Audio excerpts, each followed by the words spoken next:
Hello everyone. We are going to read the chapter number 1 of history for class 9th, that is the French Revolution. और हम पढ़ रहे थे French society के बारे में कि उस टाइम 1709 के आसपास जो है क्या हालात थे फ्रांस के। और हमने पढ़ा कि एक इंसिडेंट सबसे पहले हमने रीड किया 1789 का कि मॉर्निंग में जो लोग हैं वो पेरिस में इकट्ठे हुए थे और उन्होंने बेस्टाइल पर हमला कर दिया था और लोग जो हैं बहुत सा गवर्नमेंट बिल्डिंग्स को नुकसान पहुंचा रहे थे। वो सब हमने देखा। और जो वहाँ का किला था, एक फोर्ट था बेस्टाइल का, और जो जेल थी उसको वो नुकसान पहुंचा रहे थे बहुत ज़्यादा, और जो प्रिजनर्स थे उनको भी उन्होंने रिहा कर दिया था। उसके बाद हमने फ्रांस सोसाइटी के बारे में रीड किया कि किस तरह की सोसाइटी थी। उसमें हमने देखा कि फर्स्ट एस्टेट, सेकंड एस्टेट और थर्ड एस्टेट के लोग थे। और फर्स्ट एस्टेट में जो लोग आते थे वो थे क्लर्जीमैन, जो कि चर्च से रिलेटेड जितने भी पर्सन्स थे वो थे। सेकंड एस्टेट में आती थी नोबिलिटी, यानी रॉयल फैमिली के जो लोग थे वो आते थे सेकंड एस्टेट में। और थर्ड एस्टेट में वहाँ का मेन जो पॉपुलेशन थी वो आती थी, जिसमें कि बिग बिजनेसमैन थे, मर्चेंट्स थे, ऑफिशियल्स थे, लॉयर्स थे, पीजेंट्स थे, आर्टिजन्स थे। तो यानी कि जो थर्ड एस्टेट था उसमें 90% ऑफ पॉपुलेशन इंक्लूडेड थी। और सारा का सारा जो टैक्स था फ्रेंच सोसाइटी में वो इसी थर्ड एस्टेट को देना पड़ता था, और कोई एस्टेट जो है टैक्स पेयर नहीं था। जो फर्स्ट 2 एस्टेट हमने पढ़े क्लर्जीमैन और नोबिलिटी के, उनको जो है एग्जेम्प्टेड किया हुआ था टैक्स देने से। तो यही सारा जो मैं कह सकती हूँ मेन रीज़न था कि धीरे धीरे इसी कारण से बहुत सारी प्रॉब्लम्स बढ़ती चली गई फ्रांस में। और स्ट्रगल टू सर्वाइव में हमने पढ़ा कि किस तरह से फ्रांस में फूड ग्रेन्स की बहुत कमी होने लगी थी due to bad harvest, due to hail storms, कि वहाँ पर फूड ग्रेन्स की बहुत ज़्यादा कमी होने लगी थी। और जो थर्ड एस्टेट था उसमें क्योंकि ज़्यादातर गरीब लोग थे तो वो वर्स्ट सफ़रर थे, और वहाँ पर क्या आ गया था, सब्सिस्टेंस क्राइसिस आ गया था, यानी जो मेन बेसिक नेसेसिटीज़ हैं वो भी उनकी पूरी नहीं हो रही थी। उसके बाद हमने टॉपिक किया 1.3, that is growing middle class. उसमें हमने पढ़ा कि मिडिल क्लास का जो लॉयर थे, बिजनेसमैन थे, उनका एक ग्रुप ऑफ पीपल जो है वो उसने अपने आप को एजुकेट किया, और वो थोड़ा सा उनकी इकोनॉमिक कंडीशन जो है वो अच्छी हो गई थी, और इस कारण से उनको अपने राइट्स का पता चलने लगा था।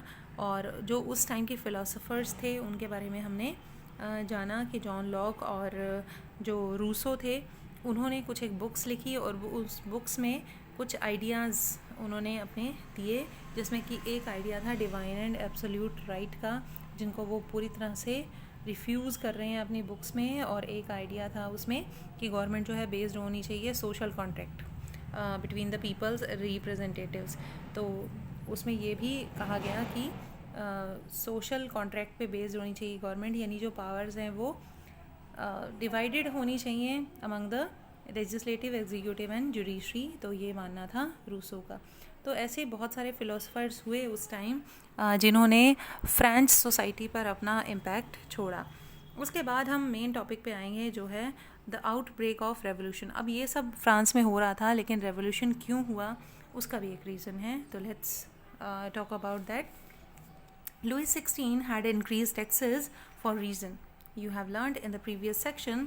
How do you think he could have gone about doing this?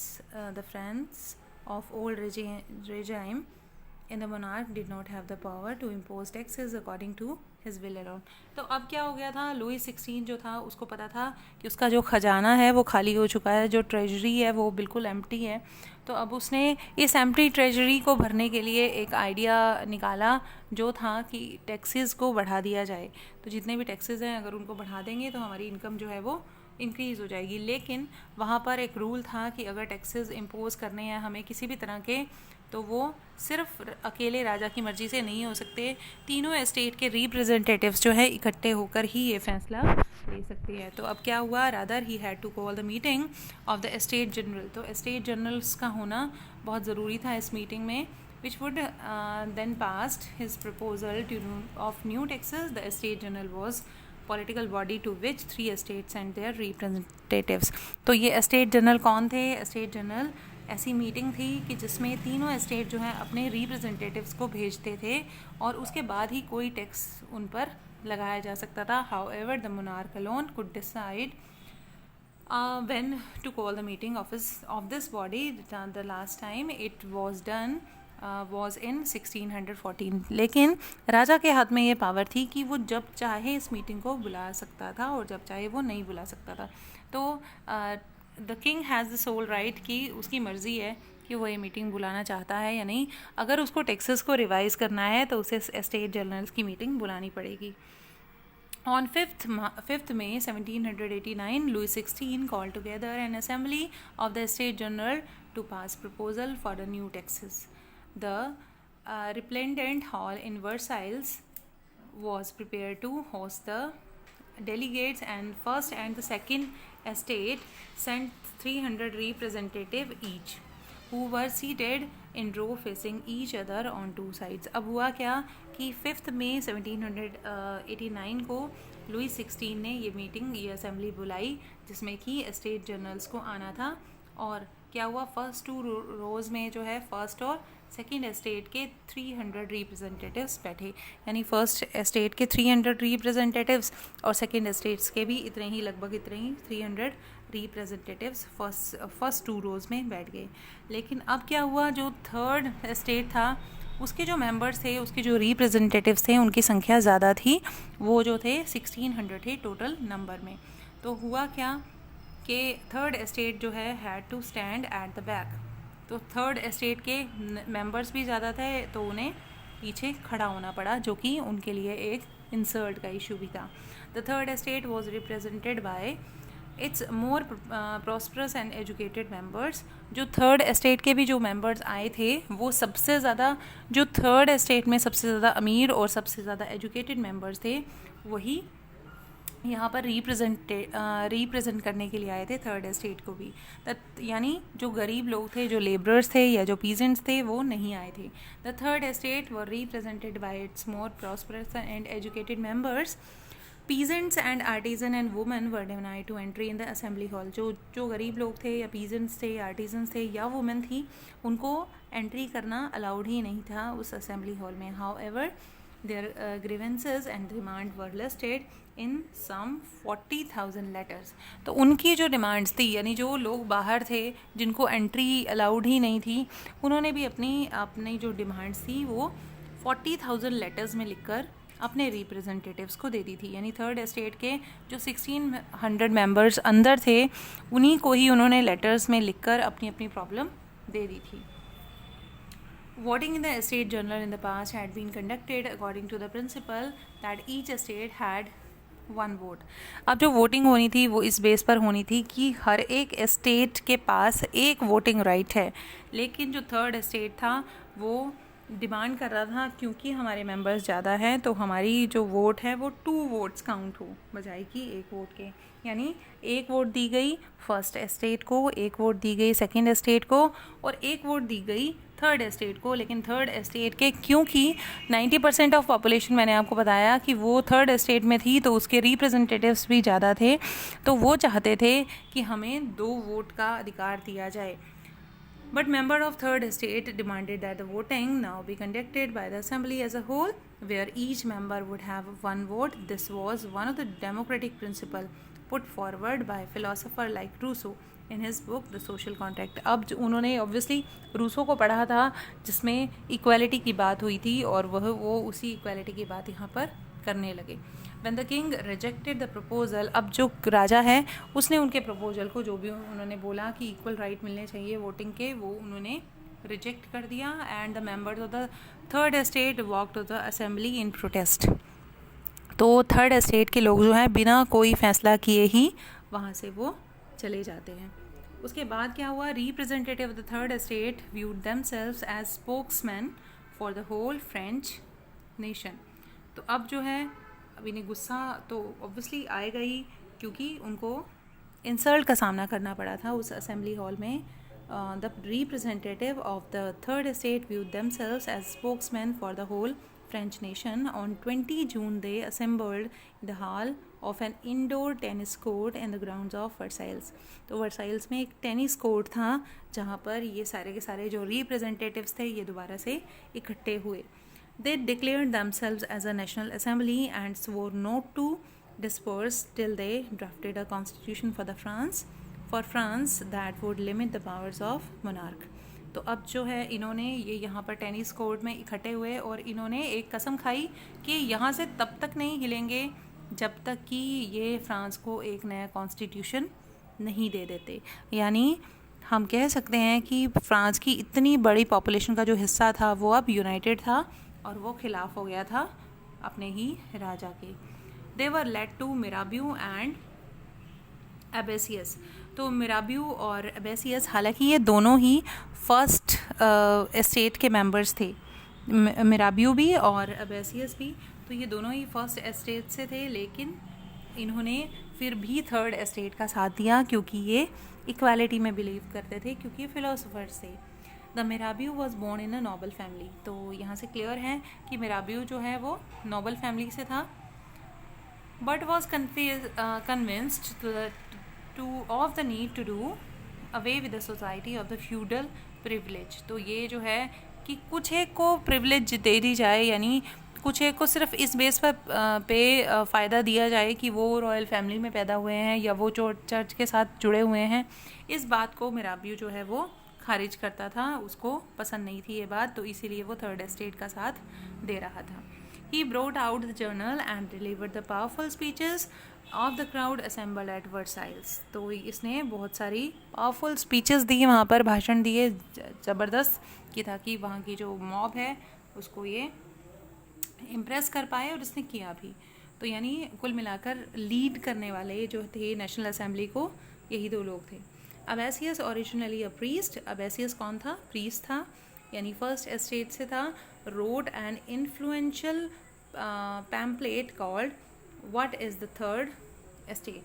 तो इसने बहुत ही इन्फ्लुएंशियल, बहुत ही प्रभावी एक पैम्पलेट छापा जिसमें इसने कुछ लाइंस लिखी थी, व्हाट इज़ थर्ड एस्टेट। उसमें थर्ड एस्टेट को इसने एलैबोरेट किया कि क्या है third estate. While the National Assembly was busy at Versailles drafting a constitution, the rest of France seethed with turmoil. A severe winter had meant a bad harvest. The price of bread rose.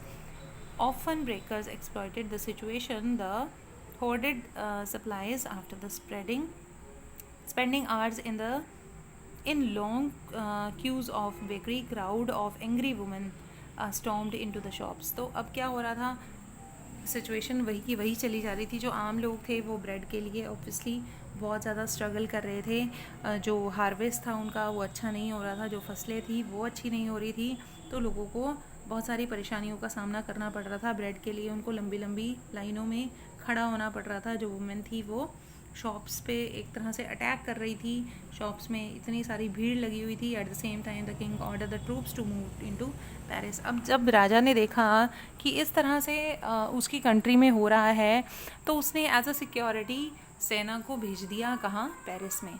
और ये जो है बहुत ही negative impact इस घटना ने, इस order ने डाला लोगों के ऊपर, कि लोगों ने सोचा कि राजा ने उस आर्मी ट्रूप को हमें मारने के लिए भेजा है या फिर हमारे खेतों में आग लगाने के लिए भेजा है। तो वो जो है बहुत ही नेगेटिव इम्पैक्ट डाला उस ऑर्डर ने लोगों के ऊपर। On 14 July the agitated crowd stormed and destroy the Bastille. तो इसीलिए 14 जुलाई को जो इंसिडेंट हमने the very first paragraph of the chapter में पढ़ा, कि लोग जो है गुस्से में आ गए और उन्होंने डिस्ट्रॉय कर दिया बेस्टाइल जेल को। In the countryside, you must spread from village to village that the lords of the manor had hired the bands of brigands who were on their way to destroy the ripe crops। तो अब जो है एक rumour फैल गया, एक खबर, झूठी खबर फैल गई उनके बीच कि जो बड़े बड़े लोग हैं, जो लॉर्ड्स ऑफ मैनर्स हैं, मैनर्स क्या होते हैं, यानी पैलेसेस के जो मालिक हैं, बड़ी बड़ी ज़मीनों के जो मालिक हैं, उनके ट्रूप्स आ रहे हैं, उनके आदमी आ रहे हैं, और वो क्या करेंगे, उनकी पकी पकाई फसलों को वो जला देंगे। तो caught in a frizzy of fear, peasants in several districts seized hoes and pitchforks and attacked the चेटेस्क्यू क्या होते थे उस टाइम कि जो भी महल होते थे उन पर अटैक करना शुरू कर दिया पीजेंट्स ने, क्योंकि वो भी गुस्से में थे, डर से भरे हुए थे। उन्होंने सोचा कि इससे पहले कोई हम पर अटैक करे, क्यों ना हम ही इनके पैलेसेस पर अटैक करें। They looked hoarded and green and burnt down the documents containing the records of the manorial dues. The large number of nobles fled from their homes, many of them migrating to the neighboring countries. बहुत सारे ऐसे nobles थे जिन्होंने अपने घर छोड़ कर जो भाग गए डर से कि पीजेंट्स कहीं उनको ही ना मार दे। The faced with the power of revolting subjected, Louis XVI finally according the recognition of the National Assembly and accepted the principle that his power would from now on be checked by the Constitution। तो अब जो है, अब डरा हुआ था राजा भी, राजा को पता चल गया था कि उसकी जो जनता है उसने रिवोल्ट कर दिया है। तो कहीं ना कहीं लुईस 16 ने नेशनल असेंबली का जो कॉन्स्टिट्यूशन उसने बनाया था, जो मैंने बताया था आपको कि टेनिस कोर्ट में जाकर उन्होंने कॉन्स्टिट्यूशन का निर्माण किया था, उस कॉन्स्टिट्यूशन को मानने के लिए लुईस 16 को तैयार होना पड़ा। उसने माना, उसको एक्सेप्ट कर लिया। उसके बाद क्या हुआ? On the night of 4 August 1789 the assembly passed a decree abolishing the feudal system of the obligations and taxes. अब जो है जितने भी उन पे ऑब्लिगेशन लगाए हुए थे, जितने भी उन पर थर्ड एस्टेट पे टैक्सेस लगाए हुए थे, वो इस कॉन्स्टिट्यूशन में, क्योंकि इन्होंने बिल्कुल ही उसको मानने से मना कर दिया था, तो वो सारे टैक्सेस हटा लिए गए। टेथस वर अबॉलिश, जो भी टैक्स था उनका वो भी अबॉलिश कर लिया गया, वापस ले लिया गया। And the land owned by the church was confiscated as a result the government acquired assert worth at least 2 billion livres। तो अब जो था टाइम जो है चेंज हो रहा था, बिल्कुल ही हम कह सकते हैं कि ये जो फ्रांस में जो क्रांति आई वो इसी कारण से आई, क्योंकि काफ़ी सारे र्यूमर्स उड़े, काफ़ी सारी ऐसी बातें हुई जो कि लोगों को लगा कि उनके ख़िलाफ़ हैं, और राजा को कहीं ना कहीं बाद में नेशनल असेंबली की बात माननी पड़ी। तो इस पार्ट में इतना ही। नेक्स्ट पार्ट में हम नेक्स्ट टॉपिक करेंगे जो है France become a constitutional monarchy. अब हम देखेंगे राजा ने एक्सेप्ट तो कर लिया कॉन्स्टिट्यूशन, अब कैसे फ्रांस जो है कॉन्स्टिट्यूशनल मोनार्की बनता है वो हम पढ़ेंगे नेक्स्ट पार्ट में। Till then bye bye.